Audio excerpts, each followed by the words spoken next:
হাম্বা, তুই আমার ছোট বাচ্চাটাকে মেরে ফেলেছিস, আমার উপর অনেক অত্যাচার করেছিস, এখন আবার এসেছিস আমাকে নিয়ে যেতে। আমি তোর সাথে কখনো যাব না। আমি এখন জাদু শক্তির অধিকারী। এই নে, তোকে আমি শাস্তি দিলাম। ওরে বাবারে, আমার গাটা জ্বলে গেল। এই গাভী, আমাকে ছেড়ে দে। আমি আর কোনোদিন লোভ করব না, ছেড়ে দে আমায়। মিচকে শিয়াল বাজার থেকে একটা গাভী কিনে নিয়ে আসে আর সে গাভীটিকে নিয়ে তার বাড়িতে যায়। ওগো, গাভীটি না আমার খুব পছন্দ হয়েছে, বেশ মোটা তাজা।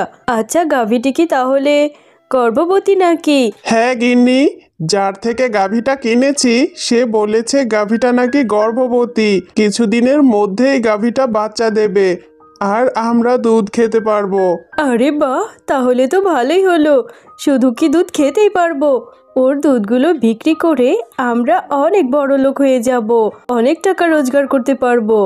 এরপর থেকে মুন্নি শিয়ালিনী সেই গাভীটির অনেক যত্ন নিতে থাকে, গাভীটিকে অনেক ভালো ভালো খাবার দেয় আর অনেক আদর করতে থাকে। এই গাভী, খা, পেট ভরে ঘাস খা। অনেক খাবার খেয়ে তাড়াতাড়ি বাচ্চা দিবি, আর বাচ্চা দিলেই আমি অনেক দুধ পাবো তোর থেকে। এভাবেই বেশ কিছুদিন কেটে যায়। এরপর সেই গাভীটি অনেক সুন্দর একটা বাচ্চা দেয়। এরপর মুন্নি শিয়ালিনী তার গাভীটির থেকে দুধ দোহাতে থাকে, কিন্তু গাভীটি তার বাচ্চাকে দুধ খাওয়ানোর জন্য তেমন একটা দুধ হয় না। হে গো, দেখেছো এই হারামজাদা গাভী কতটুকুনি দুধ দিয়েছে? এই এক বালতি দুধে কি হবে? ওকে কত ভালো ভালো খাবার খাওয়ালাম, এত আদর যত্ন করলাম, আর ও কি না এতটুকুনি দুধ দিল?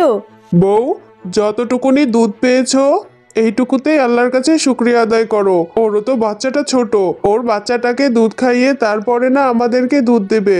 ও, তাহলে এই ব্যাপার, ওর ছোট বাচ্চাকে দুধ খাইয়েছে।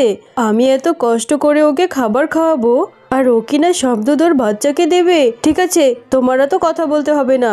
তুমি এবার দুধ নিয়ে বাজারে যাও তো, যা করার আমি করব। এরপর মিচকে শিয়াল দুধের বালতিটি নিয়ে বাজারের উদ্দেশ্যে চলে যায়।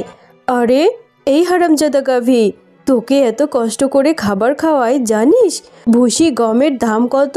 আর তুই আমাকে দুধ না দিয়ে তোর বাচ্চাকে দুধ খাওয়াস? আজ তোকে আমি মেরেই ফেলবো। এই নে, তোর কত সাহস, তুই আমাকে দুধ না দিয়ে তোর বাচ্চাকে দুধ খাওয়াস।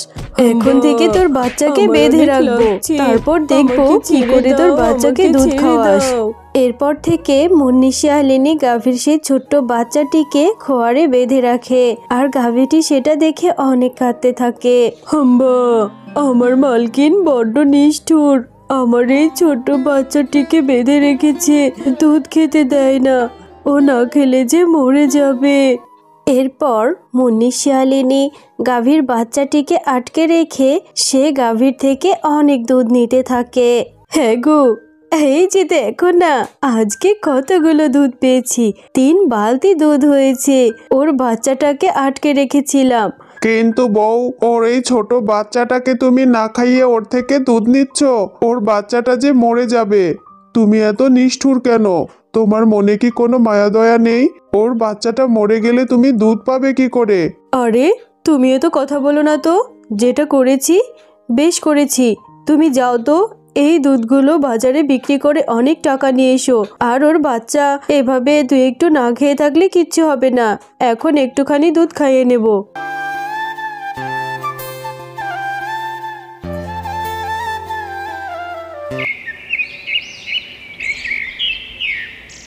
এভাবে কিছুদিন না খেতে পেয়ে হঠাৎ একদিন গাভীটির বাচ্চাটা মরে যায়, আর গাভীটি অনেক কাঁদতে থাকে।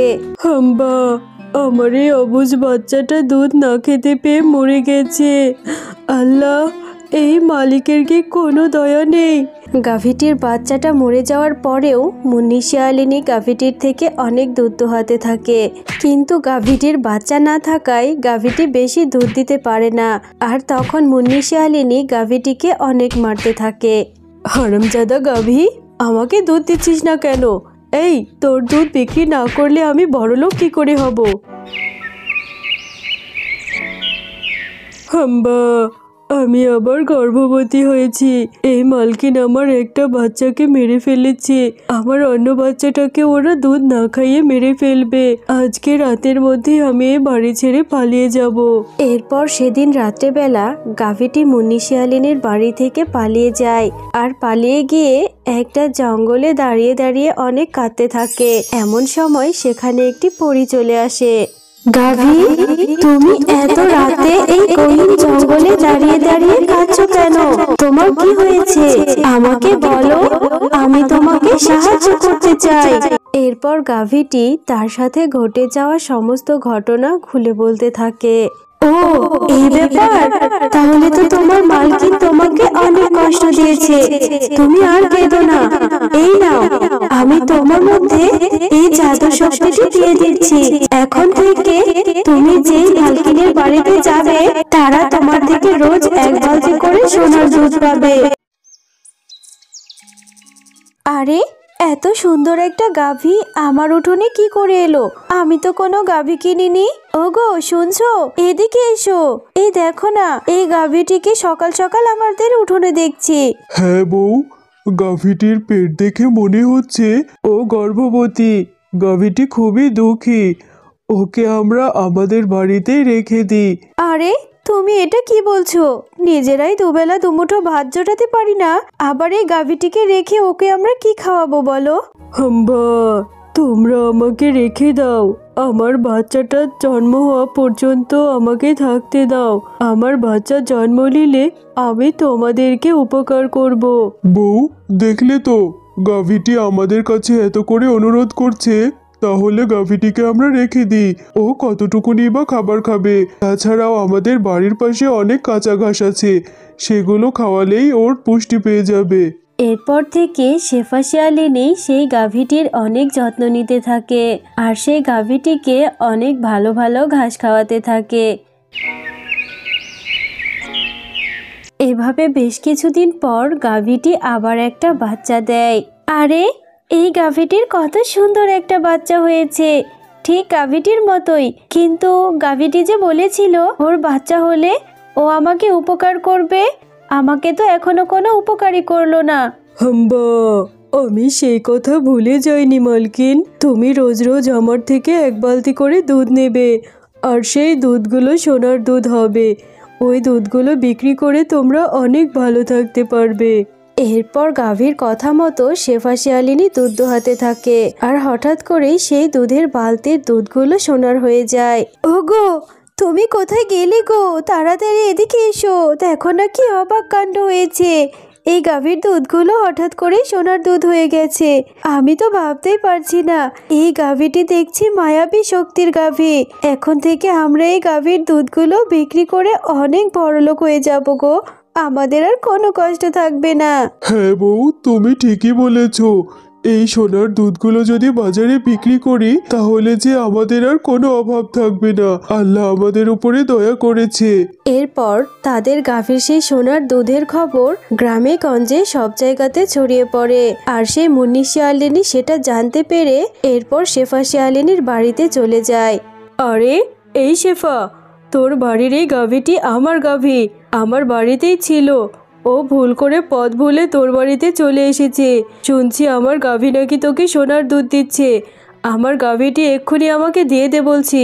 এটা তুমি কি বলছো মুন্নি ভাবি? এই গাভীটি আরো অনেক আগে আমার বাড়িতে এসেছে। এই গাভীটিকে কত যত্ন করে খাইয়ে দাইয়ে এই পর্যন্ত বড় করেছি আর ওর বাচ্চাটাও হয়েছে। এখন আমি এই গাভীটি তোমাকে দিতে পারবো না। আর গাভীটি যে তোমার ছিল তার কোনো প্রমাণ নেই তোমার কাছে। আরে, আমার গাভী আমি নিয়ে যাব, আবার তোকে প্রমাণ দিতে হবে? এই গাভীটি আমি টাকা দিয়ে কিনেছি, বুঝেছিস? আর আমার গাভীর দুধ দুহিয়ে তুই কোটিপতি হয়ে যাবি, সেটা আমি কখনো হতে দেব না। এক্ষুনি এই গাভীটাকে আমি নিয়ে যাব। হাম্বা, তুই আমার উপর অনেক অত্যাচার করেছিস। আমার দুধের বাচ্চাটাকে না খাইয়ে মেরে ফেলেছিস। আমার বাচ্চাটাকে একটু দুধ খেতে দিসনি, তাই এর শাস্তি তোকে পেতেই হবে। এখন আমি জাদু শক্তির অধিকারী। এই নে, তোকে শাস্তি দিলাম। এখন থেকে শাস্তি ভোগ করতে থাক। আমার গা জ্বলে গেল, আমাকে ছেড়ে দাও গাভী, আমি আর কোনোদিন লোভ করব না, আমাকে ছেড়ে দাও, আমি আমার পাপের শাস্তি পেয়ে গেছি, আমি তোকে নিয়ে যাব না গাভী, আমাকে এক্ষুনি ছেড়ে দে বলছি।